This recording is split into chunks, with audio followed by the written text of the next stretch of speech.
Molweni, molweni. Hi, and welcome back to another conscious conversation. I like that. Conscious conversation with me, Miss Apana. This is me being intentional with everything I do, everything I say, or rather trying to be intentional and being conscious about everything in my space. So if I were to say to you, define yourself, if I were to say, describe yourself, what would you say? And I mean, not attaching yourself to anything. Oftentimes, when someone would ask you, "Who are you?" we're most likely to define ourselves with what we do. We are most likely to define ourselves with other things, being dependent on other things, whether it's our children, whether it's our spouse, whether it is the money that we have acquired, just things. But I mean, who are you independently on yourself? I mean, your naked self, without having to attach your worthiness with something else, without attaching your acceptance, how you accept yourself based on certain things, based on certain situations, and based on the things that you have. I mean, who are you independently of yourself? So I'm just here to distract. I'm just here disrupting. I'm just here breaking chains of what I used to believe, what I used to think, how I used to think, my perception, and developing new ones, developing a new character, because you can develop a new character. And just working towards me becoming a much better person, a much better human being, a better version of myself. So I ask again, who are you? And I mean independently of yourself. And I'm not talking about what you have, what you have done, what you do, but I mean your character. I mean your inner self, your being, your character. Who are you? So so, for example, one thing I know about myself, that I think no one can ever take away from me, is that I am a spiritual entity. That's one thing. Mangfile, mangvuyile. I am a spiritual entity. I'm a spiritual being. I'm a spiritual individual, and I think that is one thing no one can ever take away from me. Secondly, is that I am a child of God. I cannot separate the spirit and God. That's what I believe. I cannot separate the spirit and God, and therefore, firstly, I'm a spiritual entity, or I'm a spiritual space or spiritual being, and secondly, that I am a child of God. Thirdly, and I think this is a character that yeah, this is one thing that come rain or shine, gubi gushe, this is something no one can ever take away from me as well, is that the spirit of empathy. I believe that our characters work for us in certain situations, and they are disadvantages in having certain characters. And for me, is sometimes I'm unable to remove myself from sympathizing with other people. So I may try. So there's this philosophy that says, first seek to understand, then to be understood. Well, obviously before I didn't know the philosophy, but I was living it. And yeah, so learning to always understand. Sometimes people will judge someone else, and I'm like, no, but maybe try understand the person, where they're coming from, what they're doing. And I think it's a gift. I think it's a spirit within me that no one can ever take away from me. But I think the disadvantage about it is that sometimes I am unable to remove myself from that energy of that other person. Secondly, it's the spirit of peace. I live for peace. I love a peaceful place. I love a peaceful spirit. I love a peaceful environment, and I live for peace. So I like places where there's peace, and the disadvantage is sometimes if I internalize certain things, I do not speak up. And maybe because I'm trying to figure out how do I want to say it for the sake of peace, or just keeping things for the sake of peace. And I am learning that I need to speak up more. But in me speaking up, sometimes I find myself speaking up very quickly, or sometimes taking too long because I'm internalizing and I'm trying to figure out how do I say certain things. So it's a journey, and yeah, like for me, as long as my space, the spirit of peace, that space within me, my being, that place where no one can ever come to and disrupt, no one can ever come to and distract.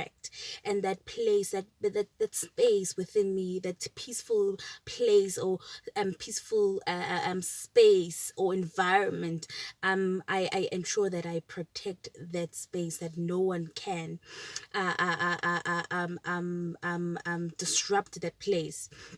I think there's a long list of characters that I have in me, and there's a long list of characters that I want to develop or maybe work more on. I do believe that in certain situations we develop certain characters. Sometimes when we are with certain people, we develop certain characters, whether it's socializing with other people. Sometimes you become a different character when you are with your family, being a different character when you are with your friends, being a different character when you're at church, when you're at work. And I'm not sure, I was asking myself then, does that define your true authentic self, or is it just mimicking, or is it pretending? What is it exactly when you are a different character in different situations? But I ask again, who are you? And I mean individually of yourself and your naked self, without attaching the things that you have and the people around you. Who are you? So one of the other things I strive, or the things I'm trying to work more on, is the spirit of authenticity. When you say yes and you actually want to say no, or when you say no when you want to say yes, it's not being authentic.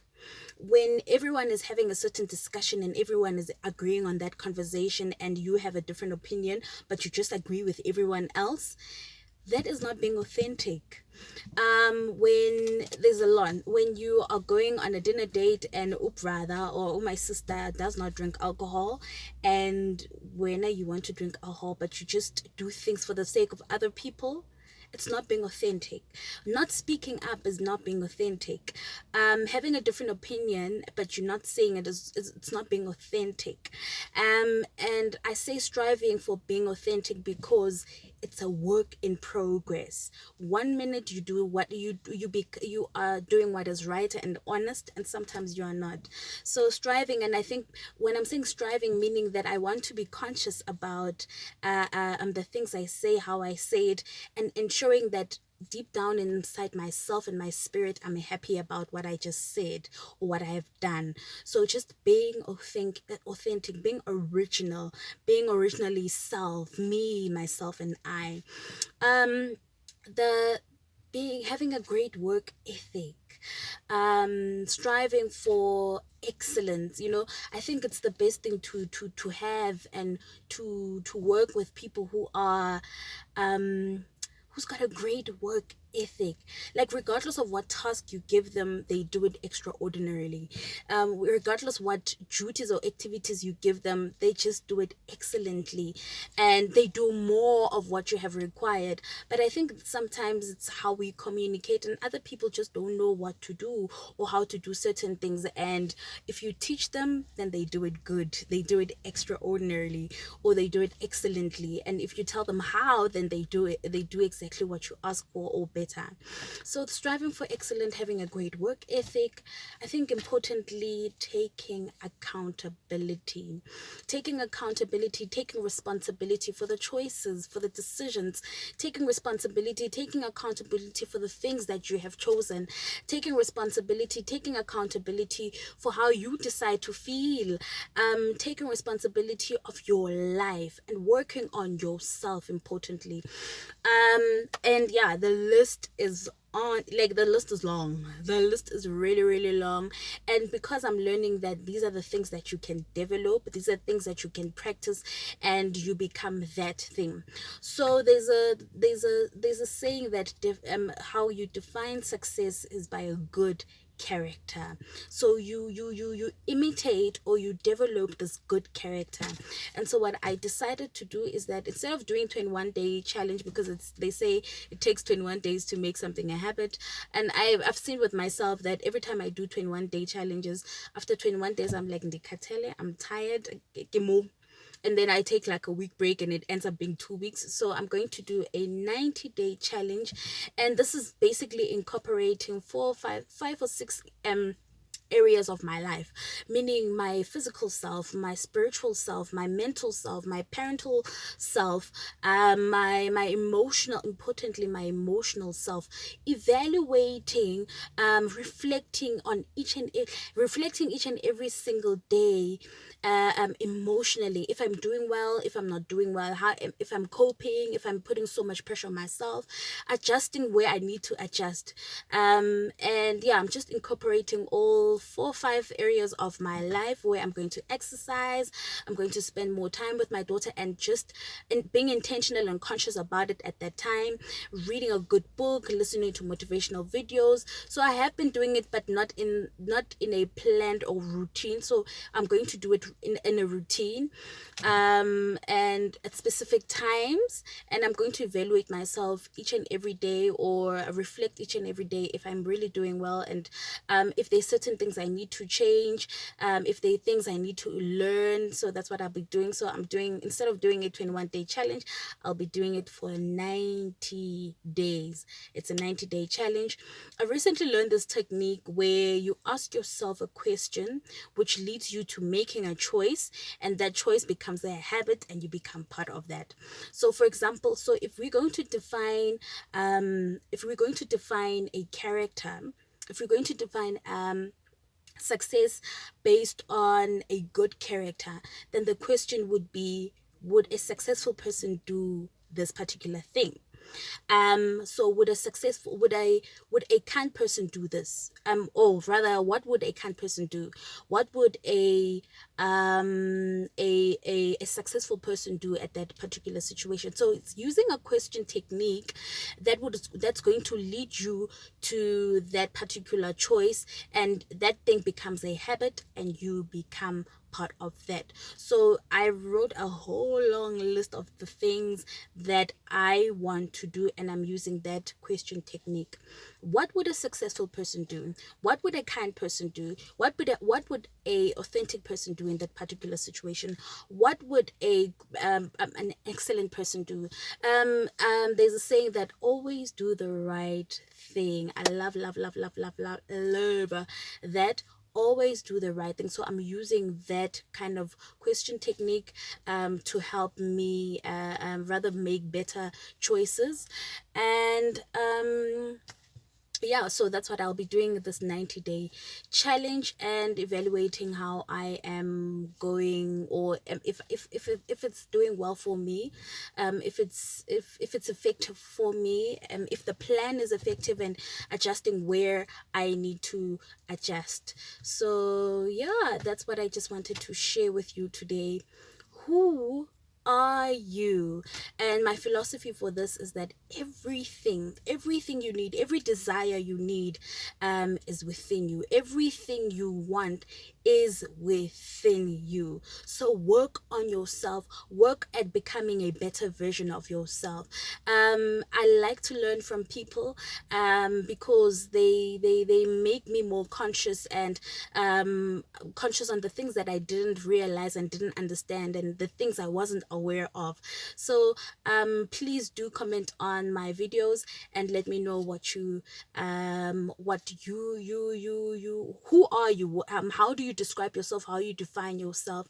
And yeah, thank you so much for watching my videos. I will see you in my next, and bye bye.